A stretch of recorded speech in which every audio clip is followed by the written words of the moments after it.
Obrolan seputar wanita, keluarga, dan lingkungan hadir dalam Harmoni Keluarga. Harmoni Keluarga dipersembahkan oleh Dinas Pemberdayaan Perempuan, Perlindungan Anak, dan Pengendalian Penduduk Daerah Istimewa Yogyakarta.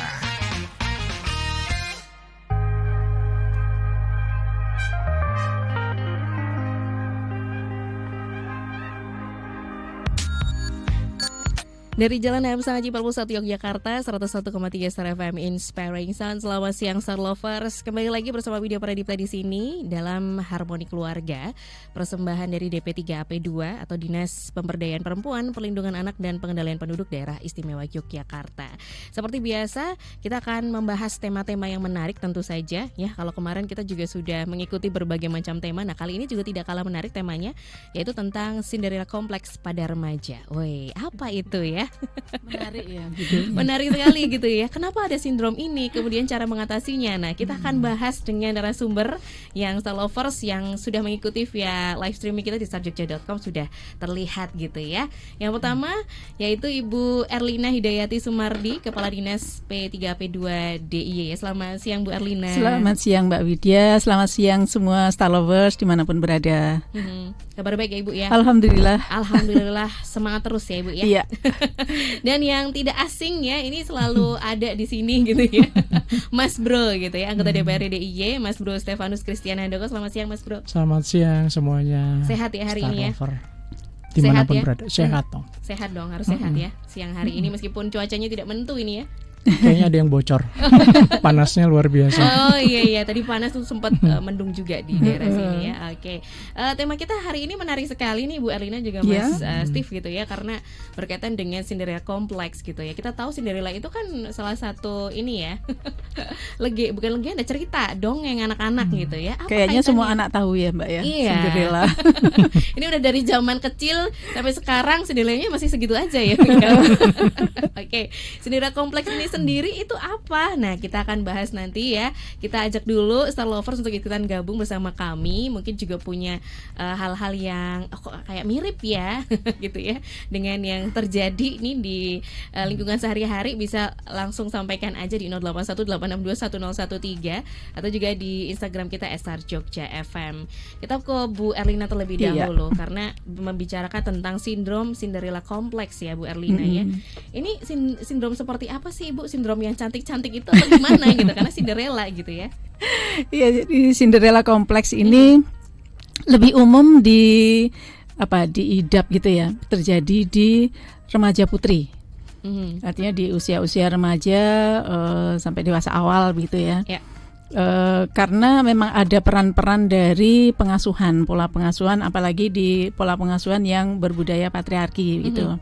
Nah, Cinderella Complex sendiri kan ini dikenalkan oleh Colette Dowling pada tahun 1981 ketika beliau menulis tentang Women's Hidden Fear of Independence. Artinya ternyata ada perempuan-perempuan berdasarkan penelitiannya begitu, itu yang memiliki ketakutan tersendiri untuk mandiri gitu ya. Jadi malah justru tidak mengoptimalkan potensi dan bakatnya, tetapi takut untuk menjadi mandiri. Nah, Cinderella Complex ini banyak dialami oleh perempuan, itu kecenderungan untuk tergantung secara psikis kepada orang lain, dan orang lain itu biasanya laki-laki begitu ya. Jadi ada keinginan kuat untuk tergantung pada laki-laki, untuk dirawat, dilindungi, diamankan gitu ya, dibuat nyaman begitu, dan keyakinannya bahwa sesuatu di luar dirinya itulah yang akan menolongnya atau menyelamatkannya gitu. Jadi seolah-olah menggantungkan dirinya pada orang lain, terutama dari kekuatan yang lebih besar dari dirinya, artinya laki-laki gitu. Nah, pola pengasuhan memang sangat berpengaruh terhadap hari ini di dalam budaya-budaya di mana kemudian perempuan itu diposisikan sebagai anak yang lemah. Anak perempuan itu sebagai anak yang lemah, lebih lemah daripada anak laki-laki begitu ya. Sehingga kecenderungan untuk diproteksi, dimanjakan, diatur ini itunya. Bahkan untuk keputusan-keputusan pun itu dibuatkan gitu ya, dibantu.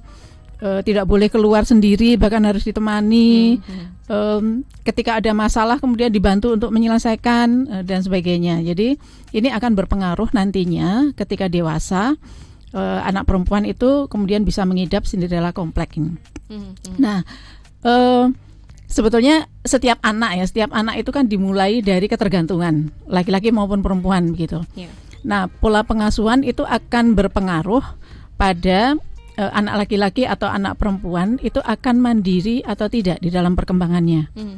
Nah, kenapa kemudian pola pengasuhan ini menjadi penting untuk diperhatikan pada orang tua atau pada pengasuh anak, supaya memperhatikan kalau kemudian terhadap anak itu dilakukan pola pengasuhan yang memanjakan, tidak memandirikan dan sebagainya, itu akan menjadi masalah di dalam perkembangannya menuju dewasa. Yeah. Karena kan kita sangat berharap dewasa itu menjadi mandiri, tidak lalu menggantungkan diri pada orang lain. Nah, di dalam Cinderella Complex, nah itulah yang terjadi, ketidakpercayaan diri untuk menjadi independen gitu ya.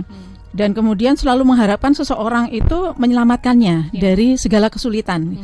Bukannya dia sendiri yang kemudian mengembangkan potensi, kemampuan, keterampilan dan sebagainya untuk bisa keluar dari kesulitan-kesulitan, tetapi di dalam pikirannya memang kemudian tercetak ya enak aja bergantung pada orang lain gitu. Untuk mengatasi semua kesulitan-kesulitan dalam kehidupan. Nah, maka memang sebaiknya kita mengenali diri kita ya, yang sudah terlanjur dewasa sekalipun begitu ya. Apakah kita memiliki kecenderungan Cinderella Complex ini atau tidak? Karena biasanya orang-orang yang mengidap Cinderella Complex ini kemudian punya masalah di dalam kehidupannya ketika harus berinteraksi atau menjadi pasangan dari orang lain begitu ya. Bahkan kasus-kasus yang kami tangani, KDRT dan sebagainya, itu ada banyak yang seperti ini.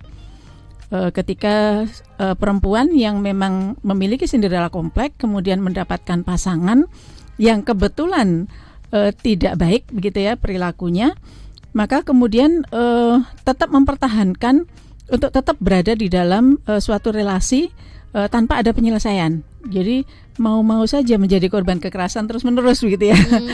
Karena menggantungkan diri pada suami atau pasangannya tadi gitu.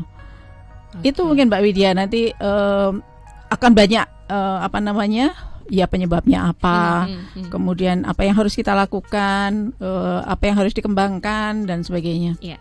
Jadi ini artinya pola pengasuhan sejak kecil ini harus benar-benar ditanamkan gitu ya, supaya tidak terkena yang namanya sindrom Cinderella Complex itu tadi, karena dewasa akhirnya punya banyak dampaknya ya, Bu Erlina ya, gitu ya, luar biasa. Nah ini saya pengen tahu juga dari Mas Bro Steve gitu ya, karena ini sebagai sosok laki-laki, bagaimana melihat sindrom ini? Apakah memang masih banyak perempuan yang bisa dibilang ketergantungan gitu, Mas Bro? Ya, kalau kita ngelihat di Indonesia, kemudian kita lihat di Yogyakarta, memang kita masih perlu berusaha untuk menekan munculnya sindrom semacam itu. Dan kalau kita ngelihat di lapangan memang ada muncul terus-menerus semacam itu, Mbak. Jadi kalau kita ngelihat generasi-generasi kita ini yang muda-muda juga masih muncul seperti itu. Kalau kita bayangkan terkait dengan kondisi semacam ini, kan bayangannya adalah generasi-generasi baby boomer yang masih memiliki karakteristik seperti itu, dan harapannya generasi milenial, generasi Gen Z gitu dan seterusnya itu sudah berubah, ternyata ya masih muncul juga. Dan setelah kita coba dalami juga, ternyata memang masih muncul stigma di masyarakat yang memandang bahwa perempuan itu kelas 2 gitu. Jadi kalau perempuan memang karakteristiknya memang dibuat tanda kutip ya, memang ya kelas 2, tidak perlu ya hal-hal yang keras, tidak perlu ada kemandirian, tidak perlu ada kemampuan lebih, sehingga ya memang disetting untuk bahwa perempuan itu ya memang kondisinya di nomor 2 kan, sehingga nanti muncullah ini istilah sindrom Cinderella ini, bahwa mereka akan selalu bergantung kepada pihak yang lebih kuat, terutama dalam hal ini adalah pria gitu kan. Nah kalau kita ngelihat sekarang istilah-istilahnya muncul ya bucin itu ya. Jadi kalau bisa itu ya gue nggak akan bisa hidup nih, istilahnya anak remaja sekarang ya. Kayaknya aku nggak akan bisa hidup nih tanpa dia, padahal baru SMP SMA gitu kan. Kemudian anak kuliahan juga kayaknya gue kalau nggak ada dia hidup tuh rasanya hampa gitu. Nah hal-hal semacam itu kan sudah ternyata doktrinasi dalam kehidupan di masyarakat kita muncul, bahwa perempuan itu nomor 2, ya paling ujung-ujungnya urusannya hanya 3, kasur, dapur, dan sumur. Jadi hanya seperti itu, dan ini mendoktrin sehingga ya perempuan itu merasa bahwa dia adalah kaum yang lemah, tidak mampu mandiri, tidak bisa melakukan sesuatu tanpa ada perlindungan dari pihak lain, terutama dari laki-laki. Dan gejala-gejala ini kita coba untuk siasati bagaimana stigma-stigma ini tidak terus muncul ya Mbak ya, terlebih di generasi-generasi mendatang ya.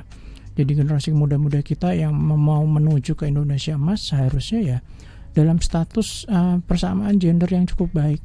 Jadi perempuan dan laki-laki tidak terkena dengan sindrom semacam ini gitu.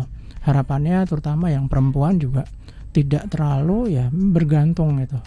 Dan kita mendorong seperti itu. Dan istilah terkait dengan yang tadi yang bucin tadi ya Mbak ya, bahwa sangat bergantung sekali, cinta sekali, dasarnya cinta sehingga nggak bisa melakukan apapun tanpa ada seseorang yang membantu dia gitu kan. Kalau di anak-anak remaja muncul seperti itu gitu. Harapannya seharusnya enggak gitu. Jadi harusnya perempuan itu menjadi perempuan yang mandiri, perempuan yang kuat, yang bisa melakukan berbagai macam sesuatu hal yang dia sukai, yang dia minati, yang memang sesuai dengan kondisi di lapangan kayak gitu Mbak. Oke gitu. Jadi memang kita berada dalam budaya patriarki begitu ya Bu Erlina, yang mau tidak mau memang membentuk stigma itu tadi hingga akhirnya perempuan bisa dikatakan kelas kedua gitu ya setelah laki-laki. Nah ini dampaknya sendiri bagi remaja ya Bu Erlina, karena remaja ini kan benar-benar fase di mana mereka mencari jati diri gitu ya. Iya. Dampaknya dari sindrom kompleks ini sendiri bagi remaja putri khususnya ini seperti apa Bu Erlina? Ya yang jelas adalah para remaja ini berkembang di dalam dirinya begitu ya. Biasanya tidak mampu memutuskan untuk dirinya sendiri, Pak. Jadi apa-apa tanya gitu, apa-apa minta orang lain yang memutuskan. Terutama orang lain itu adalah orang yang dia membuat bergantung tadi. Nah kemudian juga bisa juga pacar loh, yang itu seperti yang tadi Pak Steve katakan tadi, bucin gitu. Jadi kalau memutuskan apa-apa itu tanya pacarnya, biar pacarnya yang memutuskan, dia ngikut gitu. Kemudian juga dia tidak bisa kemudian mengembangkan potensi bakat, minat, kreativitasnya begitu, karena dia dalam kondisi yang tertekan, tidak mampu mengeksplor diri begitu ya, menyerahkan dirinya pada keputusan-keputusan orang lain gitu, yang mungkin keputusan orang lain bagi dirinya itu ya tidak yang terbaik bagi dirinya gitu. Jadi dia menyerah pada sikap untuk bisa memutuskan bagi diri sendiri yang mungkin terbaik. Nah kemudian juga di dalam dirinya ada muncul keinginan-keinginan yang tidak sadar gitu ya, keinginan tak sadar untuk harus selalu dilindungi, dirawat orang lain, diperhatikan dan sebagainya, sehingga di dalam relasi terutama dengan teman, lawan jenis, pasangan dan sebagainya itu akan bermasalah gitu. Tidak semua orang kemudian bisa memahami keinginan-keinginan dia gitu, yang seringkali juga keinginan dia sendiri tidak bisa dikomunikasikan dengan baik juga gitu. Lebih banyak diam, lebih banyak ingin diputuskan gitu, dan sebagainya. Lalu ini jelas nantinya akan menghalangi, salah satunya adalah menghalangi untuk eksplor dunia luar gitu ya. Karena ketakutan-ketakutan, merasa tidak mampu, merasa takut terhadap kondisi baru atau situasi baru, lingkungan baru. Kemudian juga sangat berpengaruh nanti di dalam mengembangkan pendidikannya. Mungkin ketika harus eksplor beasiswa ke luar negeri misalnya, atau harus masuk perguruan tinggi di luar kota, di luar dari tempat domisilinya, atau ketika nanti sudah bekerja kemudian bagaimana dia akan mencari pekerjaan, sudah takut duluan gitu terhadap hal-hal baru yang di luar dari dirinya, karena dia merasa tidak mampu, merasa semua berbahaya bagi dirinya gitu ya, karena memang tidak dilatih dari sejak kecilnya untuk menghadapi tantangan-tantangan dan kesulitan-kesulitan dan memutuskan yang terbaik bagi dirinya tadi. Kemudian juga seringkali ini yang tidak kita inginkan, karena ketergantungan yang sangat terhadap sosok yang lebih kuat, dalam hal ini laki-laki tadi, itu membuatnya memutuskan untuk menikah secara dini. Beranggapan bahwa dengan menikah maka akan ada orang yang melindungi dirinya, akan merawatnya, akan membuat dia nyaman. Padahal kan tidak semuanya demikian begitu ya. Bahkan seringkali memutuskan untuk menikah dengan orang yang jauh lebih tua. Waduh. Ya, jadi hal-hal seperti ini sudah tentu memang harus kita pahami begitu ya, sehingga apa yang terjadi pada diri kita itu kita pahami, dan kemudian bila itu memang sebuah permasalahan atau kelainan mental, psikologis begitu ya, kita cari bantuan gitu, supaya tidak berlarut-larut menjadi sebuah masalah. Nah, di dalam pola pengasuhan kan itu sangat berpengaruh. Seringkali kita selalu dengar gitu ya, kalau anak sulung itu mandiri banget, anak bungsu itu tergantungan banget. Manja gitu ya Bu ya, labelingnya manja. Anak tengah itu bisa mandiri, bisa enggak gitu ya. Nah, anak yang satu-satunya atau anak tunggal itu seringkali kemudian tidak bisa menjadi mandiri karena dimanja, dilindungi dan sebagainya oleh orang tuanya gitu. Tapi ini kan sangat tergantung dari pola mindset orang tua dan pengetahuan orang tua tentang pengasuhan yang baik. Nah, tidak selalu kemudian anak tunggal itu seperti itu, berkecenderungan menjadi Cinderella kompleks juga tidak selalu begitu ya.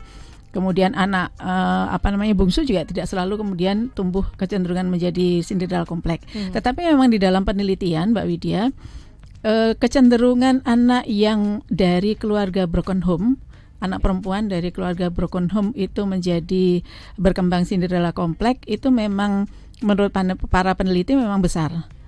Jadi ketika orang tua dipandang anak tidak bisa menjadi panutan atau pedoman yang baik begitu ya. Kemudian bercerainya orang tua ketika si anak kemudian ikut ibu gitu, kemudian terputus pola pengasuhan dari bapak, atau si anak berkembang di dalam sebuah keluarga yang tidak harmonis, yang juga mungkin ibunya terlalu patuh pada bapaknya begitu, sehingga dia setiap hari melihat itu, maka kemudian kecenderungan-kecenderungan yang berkembang di dalam psikologisnya itu akan meniru untuk juga sangat patuh tadi terhadap pasangannya. Nah, maka memang kita harus mengenali beberapa gejala-gejala untuk kemudian ya kita mencari bantuan untuk hidup yang lebih baik gitu. Ini terjadi rata-rata di perkotaan atau sudah dimanapun ya, semua wilayah nih? Cuma memang kecenderungan masyarakat pedesaan mungkin lebih mandiri ya. Karena memang eksplor alamnya lebih besar gitu ya. Lebih dibiarkan untuk mengeksplorasi gitulah. Dan kemudian juga memiliki kesempatan untuk eksplor juga ke tempat-tempat di luar dari desanya, misalnya ke kota dan sebagainya. Dan memang karena bapak ibunya biasanya bekerja begitu ya, bertani dan sebagainya, sehingga anak menjadi lebih mandiri, termasuk ketika dipasrai untuk ngasuh adik-adiknya gitu ya. Nah, itu banyak pengasuhan di pedesaan itu malah justru memberikan dampak positif bagi perkembangan anak. Ini satu kenyataan yang ternyata berbanding terbalik gitu ya, antara yang di perkotaan maupun di pedesaan ini. Mas Steve tadi melihat bahwa dampaknya, kemudian faktor-faktor yang mencetuskan sindrom Cinderella kompleks tadi bahkan sampai ke pernikahan dini, ini luar biasa gitu ya. Sebesar itu dampak dari sindrom Cinderella kompleks ini. Nah, apakah sudah ada regulasi yang bisa merespon stigma atau sindrom ini nih? Jadi saya cukup bahagia ya, di daerah istimewa Yogyakarta ini memang pemerintahan kita itu memang concern sekali terkait dengan hal-hal semacam ini. Minimal ada 3 perda yang bisa menjadi payung hukum untuk kita berperan mengatasi berbagai macam permasalahan terkait dengan hal-hal semacam ini. Yang pertama adalah terkait dengan perda kesehatan mental. Kemudian ada juga perda terkait dengan pemenuhan hak anak. Kemudian yang terbaru adalah terkait dengan pengarustamaan gender. Jadi ini perda ini lintas OPD ya, lintas OPD yang tujuannya salah satunya adalah mendorong bagaimana kita mencoba mengentaskan permasalahan-permasalahan yang tadi diungkapkan terkait dengan perempuan yang menjadi tidak mandiri, tidak memiliki kemampuan untuk bisa survive ketika dalam kondisi tertekan, kondisi yang memang tidak biasa, karena memang sejak awal di pola asuhnya memang tidak membuat anak perempuan tersebut untuk bisa mandiri kayak gitu. Jadi di Perda ini menurut saya cukup powerful untuk mendorong berbagai macam program kegiatan untuk mengatasi permasalahan yang terjadi. Sampai juga kalau tadi disinggung juga apakah kondisi itu menjadi masalah bagi dia pribadi atau lingkungan. Berarti sudah tahapannya, sudah tingkatannya sudah medium ya. Jadi itu menjadi suatu permasalahan kesehatan bagi dia, kesehatan mental bagi dia, bahwa gue kayaknya nggak bisa apa-apa nih, saya ini nggak bisa apa-apa nih kalau nggak ada si A, si B, si C gitu kan. Seharusnya kalau orang normal kan tidak seperti itu juga kan gitu kan. Nah itu juga kita memiliki berbagai macam perda yang mendorong upaya untuk penanganan permasalahan-permasalahan semacam itu. Jadi perda ini cukup baik menurut saya. Jadi belum tentu di level provinsi di luar daerah istimewa Yogyakarta punya. Jadi menurut saya ini salah satu langkah yang cukup progresif bagi daerah istimewa Yogyakarta untuk mengatasi permasalahan semacam itu. Gitu. Jadi kalau kita bedah lagi ke lebih dalam gitu terkait dengan perda ini, ada berbagai macam upaya Mbak, mulai dari promotif, kemudian ada preventifnya, kemudian ada kuratifnya, kemudian sampai dengan rehabilitasinya seperti apa.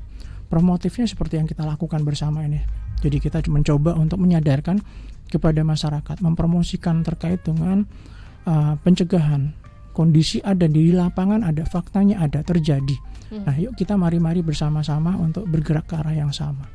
Kemudian kita juga melibatkan berbagai macam pihak ya, sektor. Tidak hanya menjadi beban salah satu pihak, oh ini bebannya pemerintah daerah nih. Nah, tidak seperti itu, tapi juga kita melibatkan berbagai macam sektor Mbak, mulai dari pemerintah, DPRD, kemudian sekolahan, masyarakat, keluarga, lembaga pendidikan, layanan kesehatan dan seterusnya. Jadi memang permasalahan ini terlihat simpel tapi sebenarnya kompleks juga. Jadi kita tidak pengen generasi kita itu generasi yang lemah, generasi yang hanya berat sebelah ya. Maksudnya hanya kita mengandalkan laki-laki saja ya untuk berperan dalam proses pembangunan. Pak Prabowo, Mas Gibran, dalam berbagai macam pidatonya ya terkait dengan bagaimana membangun Indonesia emas, Indonesia unggul gitu kan. Ya memang memberikan kesempatan kesetaraan kepada semua pihak, perempuan dan laki-laki. Dan untungnya di kita Mbak, jadi selama 2018, kemudian 2022, 2023 kita menghasilkan berbagai macam produk hukum yang menurut saya sangat membantu gitu, sangat membantu sekali bagaimana kita di pemerintah itu bisa mendorong, mencoba untuk mengatasi kondisi-kondisi yang ada. Bahkan mulai yang tadi saya bilang tadi, dari tahapan awal promotif gitu, kemudian kita masuk kepada kuratif, kemudian preventif dulu ya, kemudian sampai dengan rehabilitatif. Jadi banyak tingkatan yang kita bisa lakukan. Dan kita beruntung punya ini Bu Erlina yang sangat luar biasa ya, mendorong juga berbagai macam program-program yang memang sesuai dengan zamannya ya. Kondisi sekarang orang banyak sekali menyinggung. Bahkan kalau kita bicara mengenai pemerintah pusat, bahkan dunia ya, bahwa ke depan itu akan ada lonjakan cukup besar terkait dengan mental health, kesehatan mental. Betul. Nah, kalau kita bicara ini sindrom Cinderella ini ya itu sebenarnya bagian dari kesehatan mental. Betul gitu. Jadi kita sudah di DIY ini sudah mulai bahwa ke depan pasti ada lonjakan semacam itu, kita mempersiapkan diri. Jangan sampai kita gagap. Jangan sampai kita tidak siap. Dengan kondisi kekuatan fiskal kita yang terbatas, kita mencoba lebih dulu lah istilahnya benar-benar preventif supaya jangan sampai kita di ke depan tuh gagap. Ternyata lonjakannya tidak seperti yang kita prediksi, ternyata lonjakannya sangat luar biasa. Orang-orang kelompok marginal, perempuan itu ternyata sangat banyak. Atau bukan hanya kelompok perempuan saja, ternyata pria-pria juga mengalami sindrom yang mirip, bergantung sama perempuan. Saya ini kalau bangun pagi nggak ada perempuan, ketemu perempuan gimana? Saya kalau kuliah gitu nggak bisa deh. Kalau kerja kalau nggak ada perempuan kayaknya gimana? Itu juga kan bisa jadi muncul, Mbak. Jadi sekarang memang dibicarakan bahwa perempuan lah yang akan memiliki lonjakan itu, tapi bisa jadi laki-laki juga karena pengaruh pressure yang ada ya sekarang sangat luar biasa, ekonomi, politik, suasana kenegaraan, suasana di daerah istimewa Yogyakarta juga mungkin bisa menyebabkan kayak gitu. Ya mudah-mudahan tidak terjadi ya. Kita mencoba mendorong dengan adanya 3 perda itu. Ya menurut saya ketika kita coba dalami lagi, ya minimal kita sudah punya payung hukum yang bisa membantu teman-teman di OPD, Mbak. Di P3, P2, Dinas Kesehatan, Dinas Sosial bisa bersama-sama bekerja sama untuk berkolaborasi. Ini ada potensi masalah ke depan terkait dengan kesehatan mental, dan kalau kita bicara spesifik terkait dengan sindrom Cinderella ini. Gitu, Mbak. Oke. Jadi sudah banyak upaya-upaya yang dilakukan, termasuk juga ada payung hukum tadi gitu ya, supaya bisa melindungi ya stakeholder terkait juga gitu ya, untuk meminimalisir ya, mungkin kalau menghabiskan butuh waktu yang cukup lama ya buat Rina ya gitu ya, meminimalisir atau mengatasi sindrom Cinderella kompleks ini yang terjadi di dalam masyarakat. Oke. Mas Steve dan juga Ibu Erlina, kita jeda terlebih dahulu gitu ya, dan terima kasih juga yang sudah bertanya, ternyata cukup banyak nih, dari tadi nyala terus ya handphonenya. Karena menarik. Kita jeda, saya keep dulu beberapa pertanyaannya, akan kita jawab setelah lagu berikut ini.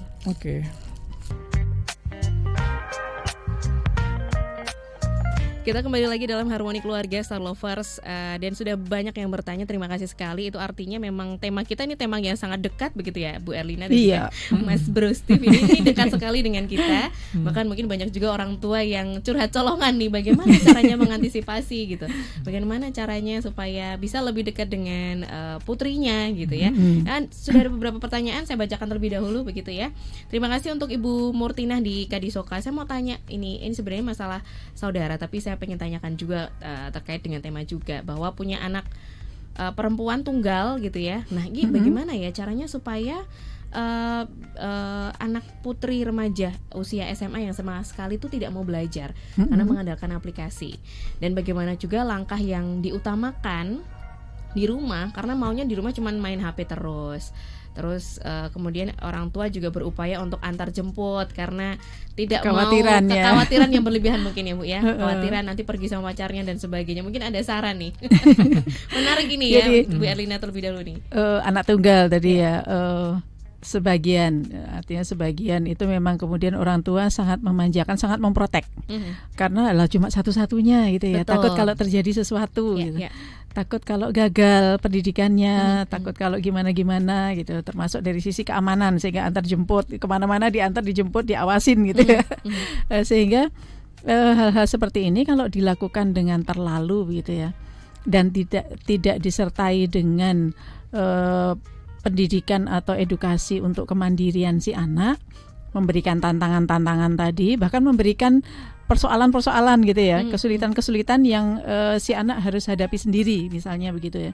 Nah itu anak akan kemudian kecenderungan untuk berkembang menjadi pribadi yang tidak mandiri, karena ya apa-apa sudah disiapkan, apa-apa sudah disediakan, difasilitasi dan sebagainya. Termasuk seringkali terhadap anak tunggal kan orang tua takut untuk memperlakukan dengan lebih keras gitu ya, misalnya larangan-larangan gitu, disiplin dan sebagainya, karena ya cuma anak satu-satunya, nanti kalau dia mutong gitu ya, ngambek dan kemudian pergi dari rumah kan repot gitu. Nah sehingga hal-hal yang harusnya itu dilakukan oleh orang tua untuk memandirikan si anak itu kemudian di skip gitu ya. Nah ini akan merugikan si anak sendiri. Jadi meskipun tidak semua orang tua dengan anak tunggal seperti itu, ada beberapa orang tua yang saya tahu kemudian berhasil untuk memandirikan si anak, dan kemudian anak berkembang dengan optimal dan menjadi pribadi dewasa yang mandiri gitu. Nah memang harus ada pola pengasuhan yang tepat begitu, cara berkomunikasi yang tepat antara orang tua dengan anak, apalagi yang anak tunggal, sehingga kemudian terjadi kesepakatan bersama. Artinya dipahamkan bahwa apa yang terbaik didiskusikan bersama begitu, sehingga kemudian ada kesepakatan bersama. Jadi tidak memaksakan gitu ya, tidak memaksakan melakukan sesuatu terhadap anak. Nah, sebetulnya itu harusnya dimulai dari sejak awal perkembangan anak, bukan ujuk-ujuk ketika anak sudah remaja gitu ya. Jadi memang hal-hal seperti itu, pendekatan terhadap anak, komunikasi, diskusi, menyepakati sesuatu dan dilakukan dengan happy begitu ya. Itu dilakukan sejak anak masih kecil. Pemahamannya, sehingga tidak ada keterpaksaan, tidak ada pemaksaan dan sebagainya. Nah, apalagi ketika kemudian si anak tumbuh menjadi remaja, sudah mulai jatuh cinta terhadap lawan jenis, ada kekhawatiran-kekhawatiran tersendiri orang tua terhadap perkembangan pergaulannya dan sebagainya, yang kemudian dipaksakan untuk memproteksi gitu. Nah, ini juga akan berkembang tidak baik. Ya, maka memang dari awal pengasuhan itu harus dilakukan dengan baik. Nah, jangan sampai teledor begitu ya. Menjadi orang tua itu ya seumur hidup loh sebetulnya ya. Jadi perkembangan anak harus diikuti terus, diawasi terus gitu. Jangan sampai lepas komunikasi. Meskipun anak itu sekolah di luar kota atau berbeda domisili atau tinggal di asrama atau bagaimana, tetap komunikasi tidak boleh putus. Tidak ada jeda untuk kemudian bisa berelasi dengan baik terhadap anak. Sehingga apapun nanti kemudian bisa diikuti. Nah, anak tunggal yang kemudian sudah terlanjur gitu ya. Terlanjur misalnya terjadi konflik dengan orang tua, ada ketidakpuasan dan sebagainya, baik orang tuanya sendiri maupun anak terhadap orang tua begitu ya. Itu harus diatasi. Nah, sebetulnya kalau di dalam layanan pemerintah di DIY terutama itu ada yang namanya Pusat Pembelajaran Keluarga, Mbak Widya. Jadi tadi yang disampaikan Pak Steve itu terkait regulasi-regulasi. Dari regulasi-regulasi itu kemudian muncul fasilitasi dari pemerintah daerah untuk kemudian mendirikan dan mengoperasionalkan pusat pembelajaran keluarga. Dan ini ada gedungnya tersendiri. Di semua kabupaten kota kita punya. Di provinsi, di DIY juga ada. Kemudian karena kita juga memahami waktu masyarakat itu tidak harus kemudian bisa datang ke pusat-pusat pembelajaran keluarga, itu kita lengkapi dengan yang online. Namanya Tesaga, Telekonseling Sahabat Anak dan Keluarga. Nah, itu siapapun bisa mengakses secara gratis, baik Puspaga maupun Tesaga. Kalau yang Tesaga itu nggak ada liburnya, Mbak, 24 jam 7 hari seminggu gitu. Luar biasa. Sehingga kalau tengah malam gabut pengen curhat dan sebagainya silakan. Dini hari itu mau nelpon, mau WA atau melalui media sosialnya Tesaga gitu juga boleh dan akan dilayani.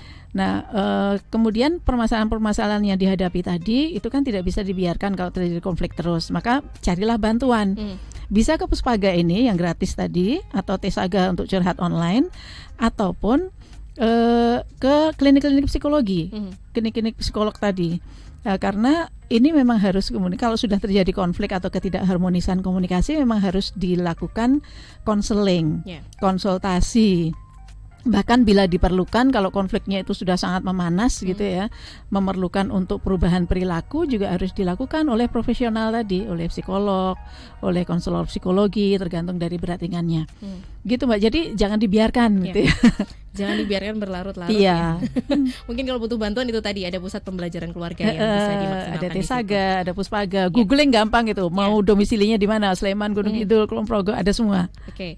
Sebelum menjawab yang tadi, saya ini kebetulan ya, karena pas ada Mas Bro Steve ini sebagai wakil gitu ya, wakil dari laki-laki atau seorang ayah gitu ya. Ini ada pertanyaan menarik juga dari Bu Tiwi bahwa membaca konten parenting, bahwa katanya kalau ada pelibatan peran ayah di situ ketika mendidik seorang putri apalagi gitu ya, remaja, supaya tidak ke pergaulan yang tidak diinginkan seperti itu. Nah, nanti tanggapannya seperti apa juga dari Bro Steve juga terkait dengan ini tadi, aplikasi ya.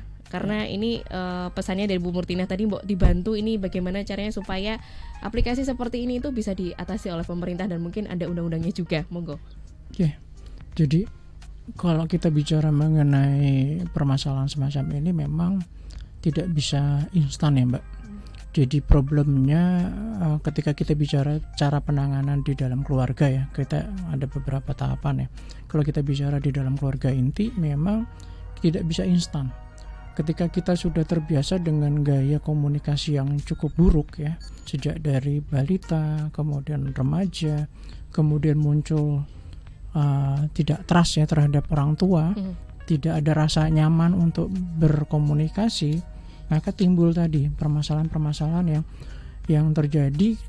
Si anak itu nggak bisa curhat kepada orang tuanya. Nah, begitu anak itu tidak bisa mengeluarkan unek-uneknya, problem yang ada di dalam diri dia, entah itu di rumah, di pertemanan, di sekolah gitu, ya orang tua juga sulit untuk bisa mencari solusi bagi si anak itu gitu kan. Ini yang banyak sekali terjadi, kayaknya mayoritas di kebudayaan kita gitu ya. Di kebudayaan kita itu anak itu untuk bisa berkomunikasi kepada sosok ibu, sosok ayah itu kayak ada jarak ya? Ada jarak gitu. Ada kayak semacam kita mencoba untuk mereka mendidik mereka harus hormat, tapi kebablasan sehingga mereka merasa bukan cuma hormat saja, tapi muncul rasa takut. Nah, itulah yang menyebabkan ya kalau kita tarik lagi ke dalam lingkup keluarga ya, anak itu tidak bisa ngomong sebenarnya aku lagi ada masalah, kemudian minta bantuan.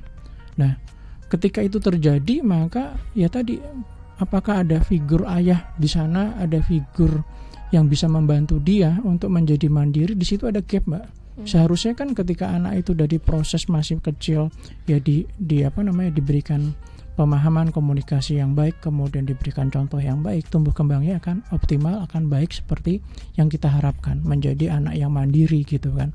Tapi ternyata kan memang di dalam kebudayaan secara umum di Indonesia ya kayak ada rasa gap, berbeda seperti yang kalau kita ngelihat bahwa kalau lebih nyaman lagi kalau anak sama ayah itu seperti bestie ya, seperti teman, dengan ibu seperti teman, bisa melakukan hangout bareng, main bareng, komunikasi dengan nyaman. Nah, itu sepertinya kuncinya menurut saya adalah komunikasi, memperbaiki komunikasi. Tidak gampang, tidak mudah untuk bagaimana kita berkomunikasi dengan anak, begitu juga anak berkomunikasi dengan ayah, dengan keluarga. Bisa jadi kan bapaknya pulang, anaknya sebenarnya kan mencari perhatian dengan mencoba untuk memulai ngobrol dengan topik yang dia suka, ya tentang pelajaran, tentang hobi dia dan lain-lain. Orang tuanya udah capek dengan pekerjaan dan lain-lain. Dengan ibu juga sama seperti itu juga gitu kan. Jadi memang problem pertama adalah komunikasi menurut saya, Mbak. Jadi komunikasi ini penting di lingkup keluarga itu, bagaimana membuat semua keluarga itu bisa saling berkomunikasi dengan baik. Ayah dengan ibu, ibu dengan ayah, ayah dengan anak, anak dengan ibu, dan seterusnya seperti itu. Dan menurut saya terkait dengan hal semacam ini juga tidak bisa kita berikan memasrahkan diri kepada keluarga saja kita, Mbak. Jadi memang kita perlu kolaborasi bersama, perlu kolaborasi kepada berbagai macam pihak. Sekolahan gitu ya. Sekolahan juga punya peran loh, tidak hanya mendeliver terkait dengan mata kuliah yang diajarkan, kurikulum yang sedang berjalan, tapi juga harus memastikan tumbuh kembang anak itu berjalan secara optimal, memperhatikan secara psikologi anak ini tumbuh kembangnya seperti apa sih. Tidak hanya melihat bahwa si anak ini matematikanya 6, 7, kemudian bahasa Inggrisnya berapa. Tidak hanya seperti itu. Seharusnya yang kita harapkan ke depan memang lembaga pendidikan itu kan karena durasinya lama gitu kan, anak dalam usia TK sampai dengan dia selesai remaja mayoritas juga ada di lingkungan sekolah. Jadi kita juga minta, makanya di dalam perda-perda ini juga melibatkan lembaga pendidikan. Jadi dari TK, SD, SMP, SMA sampai dengan perguruan tinggi diharapkan juga berkontribusi untuk bisa membantu. Kemudian kepada masyarakat tentunya juga kita berharap bahwa stigma-stigma yang terjadi harus bisa dikurangi untuk bisa bagaimana kita mendorong kemandirian. Tadi juga disinggung terkait dengan aplikasi ya, Mbak ya. Terkait dengan aplikasi, kita memang tidak bisa menghindari terkait dengan perubahan zaman ya. Perubahan zaman yang sangat luar biasa, anak-anak sangat dekat sekali dengan perangkat teknologi. Jadi memang kita perlu mendorong bagaimana pemanfaatan teknologi itu secara bijak. Jangan sampai pemanfaatan teknologi itu digunakan secara negatif gitu. Kita tidak bisa melarang bahwa platform tertentu yang tadi aplikasi-aplikasi tertentu yang sudah sangat banyak digunakan oleh masyarakat kemudian kita larang, nggak boleh. Ya, kita mencoba untuk menempatkan diri tadi. Misalkan ayah, ibu melihat anaknya kok lebih banyak menggunakan teknologi itu, apakah nantinya muncul ketergantungan terhadap teknologi. Ya, kita coba kasih tahu bahwa tools alat-alat teknologi semacam itu, platform semacam itu hanya tools membantu, tidak bisa menjadi yang utama. Jadi kalau kita bergantung gitu ya, itu akan menjadi permasalahan. Dan satu lagi Mbak, terkait tadi anak tidak mau belajar, tidak mau lebih banyak bermain, lebih banyak fokus pada hal yang lain, belajar dikesampingkan. Saya punya satu hal yang menurut saya cukup baik ya, menurut pandangan saya, opini saya cukup baik adalah kadang anak-anak itu tidak disampaikan tujuan, Mbak. Kamu belajar matematika tujuannya apa sih? Belajar materi ini tujuannya seperti apa? Biasanya hanya di tujuan jangka pendeknya, kamu belajar nanti nilainya bagus. Hanya titik itu. Seharusnya kita juga harus terbuka ya zaman sekarang gitu, bahwa untuk bisa mencapai kesuksesan kita harus memberikan keteladanan, kita harus memberikan contoh. Si A, si B, si C, mereka itu bisa sampai titik seperti itu, dia berproses. Prosesnya mulai dari apa? Belajar di sekolah, belajar dari pengalaman dan seterusnya, pekerjaan dan lain-lain.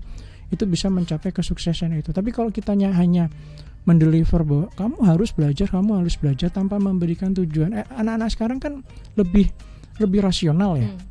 Pikirannya itu rasional. Sebenarnya gue tuh belajar kayak gini tuh untuk apa sih gitu. Nah itu dia bertanya. Nah kita juga harus bisa sampai titik bahwa kalau kamu belajar seperti ini dibutuhkan loh.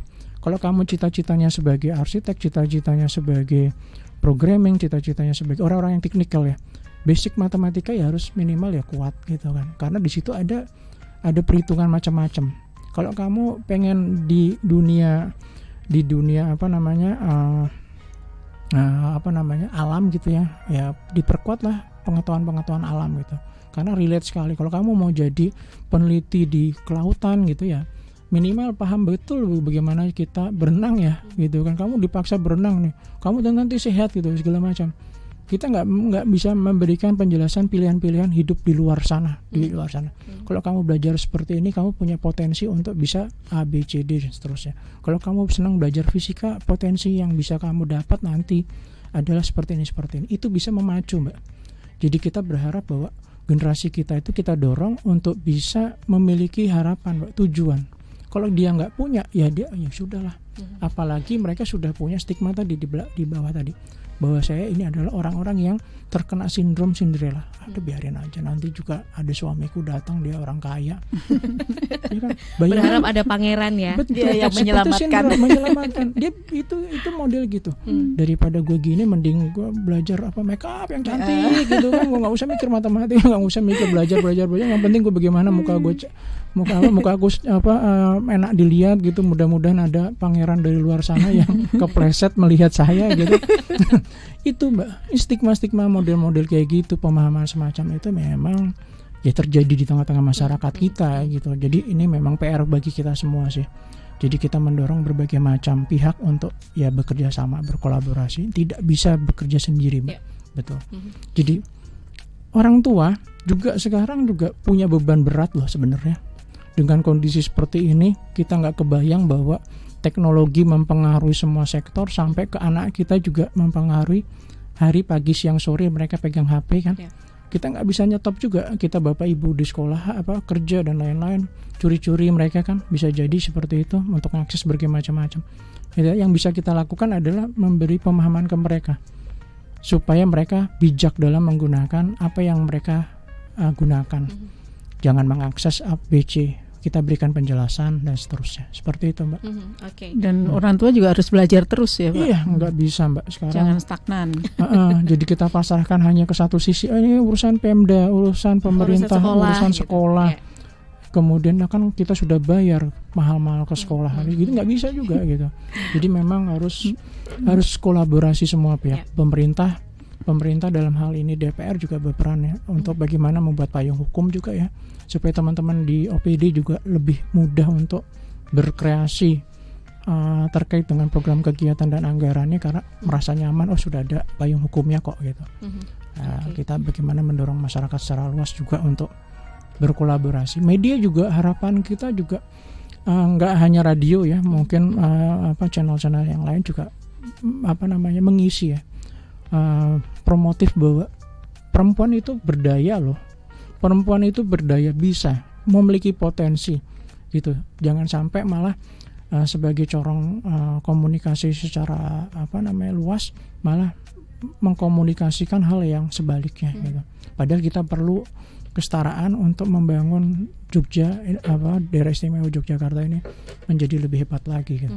Sama-sama bekerja bersama. Oke, tujuannya ke situ ya. Iya.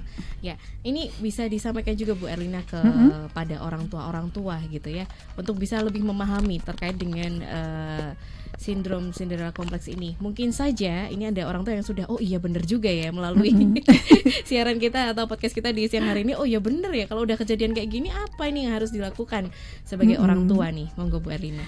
Jadi tadi saya sampaikan orang tua itu belajar seumur hidup gitu ya, ketika menjadi orang tua gitu. Dan seringkali mengkomunikasikan terhadap anak itu harus sebaik-baiknya. Jangan karena pengasuhan yang adate itu zaman kita diasuh dulu gitu ya, disampaikan kepada anak tanpa penjelasan yang konseptual dengan zaman sekarang gitu. Karena akan menimbulkan penolakan dari si anak. Sukanya mong sing biyen sing diceritake gitu. Nah, sehingga memang pola komunikasi yang beradaptasi dengan zaman juga harus dilakukan gitu ya. Jadi jadi orang tua itu bukan hal yang mudah. Jadi sebelum jadi orang tua pun harusnya belajar dulu, Mbak. Tidak hanya ketika pelatihan atau edukasi pranikah tok gitu ya. Tetapi ya harus belajar. Nanti kalau punya anak gimana, pola pengasuhannya gimana, dan kemudian disepakati dari awal dengan pasangan. Sehingga kemudian kesepakatan itu yang dijalankan gitu. Dan harapan kita kan memang dari awal nanti ya, mengasuh anak, mendidik anak itu dilakukan dengan sebaik-baiknya oleh orang tuanya, baik bapak maupun ibu, dan harus tumbuh kesadaran dan kesepakatan untuk bersama-sama. Jangan dipasrahkan tok hanya pada ibu misalnya gitu ya.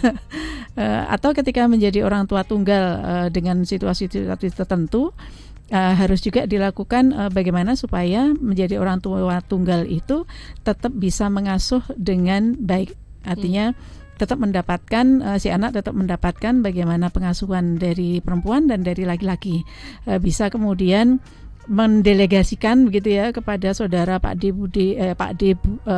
Pak Le gitu, atau Simbah Kakung gitu ya. Ya, atau kalau memang tidak ada seorang pun yang bisa kemudian melengkapi pengasuhan itu, toh ada Puspaga tadi. Ada Tesaga juga, tempat bagaimana kita harus konsultasi tentang pengasuhan. Artinya jangan diabaikan. Nah, kemudian juga anak-anak yang dalam perkembangannya sudah kebacut gitu ya. Kemudian dikenali memiliki sindrom Cinderella kompleks ini, supaya tidak kemudian berkembang menjadi masalah di dalam kehidupannya. Nah, memang kemudian harus dilakukan konseling konsultasi tadi dengan profesional begitu, supaya kemudian kecenderungan itu bisa ditanda petik disembuhkan gitu ya. Tidak menjadi permasalahan kesehatan mental yang kemudian bisa berakibat pada relasi yang kurang harmonis dengan pasangan, dengan teman, dan di tempat kerja dan sebagainya. Nah, kemudian terkait dengan solusi-solusi supaya tidak berkembang menjadi lebih buruk begitu ya. Memang terhadap perempuan-perempuan terutama remaja dan dewasa awal ini, seyogyanya mereka berkumpul di lingkungan-lingkungan yang positif. Ikut kelompok misalnya, atau perkumpulan pergaulan perempuan yang mandiri gitu. Sehingga nanti pengaruh lingkungan ini akan mempengaruhi juga pola berpikirnya, menjadi ke arah mandiri tadi itu. Akan sangat mendorong perbaikan-perbaikan ketika dia punya kecenderungan untuk menjadi Cinderella kompleks. Kemudian juga ketika kemudian dia menjadi ibu begitu ya, itu harus memutus mata rantai pengasuhan tadi. supaya anaknya tidak memiliki kecenderungan yang sama gitu. Jadi harus belajar Cinderella kompleks itu apa, bagaimana cara mencegahnya begitu, sehingga kemudian tidak mengulang kesalahan yang sama di dalam pengasuhan terhadap anak. Dan yang penting memang tadi kenali diri itu tadi, Mbak. Jadi kita assessment diri pribadi.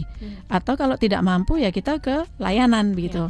Sehingga di-assessment oleh orang lain gitu yang profesional. Apakah kita punya kecenderungan menjadi Cinderella kompleks atau tidak gitu. Dan seberapa berat itu sudah terjadi pada kita dan bagaimana kemudian solusi jalan keluarnya. Nah, itu kalau memang diperlukan untuk pembimbingan, toh ada petugasnya gitu ya, atau kita memilih ke klinik psikologi lah, nggak apa-apa juga yang berbayar, toh ada di puskesmas juga sekarang sudah banyak puskesmas yang memiliki psikolog ya, di rumah sakit juga ada poli-poli psikologi gitu ya, yang harganya juga nggak beda kok dengan poli-poli umum lainnya gitu ya, dengan layanan dokter lainnya gitu, bukan sesuatu yang mahal gitu. Tapi memang kesadaran bahwa kesehatan mental itu sangat-sangat penting untuk kita perhatikan supaya kualitas hidup kita itu menjadi optimal. Jadi nggak beda dengan kesehatan fisik gitu ya. Nah, kalau sakit fisik itu dikit-dikit udah beli obat sendiri ya Pak Steve ya, ke apotek atau ke obat, herbal bahkan ke dokter, ke rumah sakit dan sebagainya. Tapi ketika kita punya permasalahan yang kita sadari itu adalah permasalahan mental, kesehatan mental gitu, yang sangat berpengaruh pada hidup kita, itu juga harus tumbuh kesadaran untuk mencari pertolongan, bantuan gitu. Jangan dibiarkan, karena SDM unggul itu sangat penting bagi bangsa kita. Kalau kita sudah memiliki tingkat pendidikan yang tinggi, keterampilan yang mumpuni gitu ya, kompetensi yang cukup, tapi kita terkendala pada kesehatan mental sehingga nantinya bisa berpengaruh pada relasi dengan orang lain di tempat kerja juga begitu. Nah, itu akan membatasi diri kita untuk bisa berkarir dengan baik. Nah, kenapa kok kemudian butuh bantuan-bantuan seperti ini? Jadi bukan hal yang patut untuk disisihkan begitu, tapi justru hal yang penting untuk dicari solusinya, supaya apa yang kita miliki, potensi, bakat, minat, kompetensi dan sebagainya tadi, itu benar-benar mendorong kita menjadi SDM yang lebih baik, yang optimal, yang unggul tadi. Begitu Mbak Vidya. Oke. Kesadaran gitu ya, aware terhadap kesehatan mental begitu ya. Diskusi yang menarik dari tadi. Mungkin Mas Steve mau melengkapi singkat saja, silakan. Ya, ya untuk bisa keluar dari problem semacam ini sih kalau saya lihat komunikasi, Mbak. Komunikasi yang penting. Jadi bagaimana kita untuk bisa belajar bagaimana menjalin komunikasi yang baik dari skala yang paling kecil adalah di keluarga. Jadi itu penting sekali untuk bisa terbuka ya. Dan tadi juga disinggung bahwa kesehatan mental juga berefek kepada berbagai macam permasalahan selanjutnya. Dan kalau kita ngelihat kondisi di daerah istimewa Yogyakarta nih, walaupun saya lihat mereka bukan berKTP DIY ya, tapi itu kejadiannya di DIY gitu. Banyak sekali pelajar dan mahasiswa yang ternyata mengakhiri hidup ya. Belum lama ini, dan kalau kita lihat ternyata tidak hanya di DIY saja, tapi bermunculan di kota-kota lain yang menjadi basis kota pendidikan gitu di Indonesia, ternyata bermunculan juga. Jadi apakah betul generasi muda kita itu perlu juga untuk diperhatikan. Jangan sampai ini menjadi bom waktu. Generasi muda kita ternyata memiliki permasalahan di kesehatan mental, mental health yang kurang baik. Maka ya kita perlu juga mempromosikan sebanyak-banyaknya terkait bagaimana mengatasi. Dari Jogja kita sudah memperlihatkan, dari DI kita mencoba memperlihatkan bahwa kita mencoba mempersiapkan diri dengan berbagai macam aturan. Mudah-mudahan di luar sana yang memang kita tidak bisa membatasi ya Mbak, warga yang datang ke DIY itu adalah orang-orang DIY gitu, tapi dari berbagai macam wilayah. Mudah-mudahan apa yang sudah kita lakukan bersama ya, DP3P2, Dinas Sosial, Dinas Kesehatan juga menginspirasi teman-teman di luar sana untuk sama-sama bergerak Mbak. Karena ini kan sifatnya mental ya Mbak, nggak kelihatan tuh barang tuh gitu. Kalau itu ayam gitu atau apa kan bisa kecekel ya, ini nggak bisa. Jadi orang yang kelihatan nampak tegar gitu belum tentu dia itu di dalam betul-betul mampu untuk bisa menghadapi gejolak kehidupan dia. Jadi Jadi menurut saya ya kita belajar bersama untuk bisa komunikasi yang baik, Mbak, terbuka gitu. Jadi menurut saya kata kuncinya adalah mencoba untuk belajar untuk terbuka. Jangan malu untuk laki-laki ini kok curhat gitu ya. Dipendam sendiri, ngerti-ngerti lu loncat di Jombor gitu kan. Ya kita coba boleh ya. Boleh. Laki-laki itu boleh curhat. Nangis pun boleh loh laki-laki gitu. itu. Jadi kita mencoba membangun ekosistem masyarakat kita itu untuk terbuka, Mbak, untuk sama-sama memperkuat diri. Perempuan juga semakin kuat, laki-lakinya juga semakin kuat gitu untuk berjalan bersama-sama. Jadi budaya paternalistik itu sebenarnya tidak hanya menekan perempuan, anak perempuan, tapi anak laki-laki juga bisa terimbas seperti tadi. Laki-laki nggak boleh lebay, nggak boleh manja, nggak boleh nangisan, cengeng dan sebagainya. Nah itu akan sangat berpengaruh juga pada perkembangan mentalnya. Melahirkan generasi yang menekan juga ke generasi selanjutnya atau kepada pihak yang lain gitu. Perempuan terutama jadinya juga kena juga imbasnya gitu kan, didikan yang semacam itu. Perempuan jadi sasaran juga nanti kan, dia memendam emosi kan, belum selesai dengan dirinya sendiri, kemudian dia berpasangan dengan seseorang, sebenarnya kan dia hidup dari keluarga yang berbeda kan, cara pengasuhannya dari yang berbeda, kemudian mereka hidup bersama. Si pria itu belum selesai dengan dirinya, dia menghadapi perempuan yang dari pola asuh berbeda, polemik terjadi, anak muncul. Nah generasi sekarang ini nih, generasi muda sekarang ini, yang harapan kita ya kita segeralah mencoba berbagai macam cara untuk mengingatkan secara umum, secara luas bahwa kita punya potensi ledakan problem permasalahan kesehatan mental. Oke. Melalui obrolan kita di siang hari ini, tentu saja ini mengingatkan kita sendiri gitu ya, untuk sadar lagi, lebih terbuka gitu ya, terbuka, sadar diri tentang apa yang sudah terjadi dalam diri kita sendiri dulu ya, Bu Erlina ya, gitu ya. Dan silahkan saja dimanfaatkan tadi ya, ada Puspaga, ini salah satu bentuk layanan gitu ya, untuk bisa meningkatkan kehidupan kita sendiri dan juga tentu saja berdampak ke keluarga kita. Terima kasih Mas Bro Steve dan juga Ibu Erlina. Sama-sama Mbak Vidya. Luar biasa ya obrolan kita di siang hari ini. Mohon maaf untuk beberapa yang belum sempat terbaca gitu ya WhatsApp-nya ya, mungkin nanti saya akan japri ke Bu Erlina sendiri nih. Setiap kali ada acara langsung dengan DP3P2 tuh aku senang. Kenapa? Karena ada terobosan-terobosan yang luar biasa. Betul. Luar biasa dengan tema-tema yang menarik saja ya. Kami sangat terbantu dengan anggota dewan sekaliber Pak Steve ini, yang sangat mendorong gitu dari sisi regulasi, kebijakan dan sebagainya. Kita pamit ya. Mas Bro, terima kasih. Ibu Erlina, terima kasih sekali. Saya juga pamit. Tetap semangat, salam sehat dan sampai jumpa.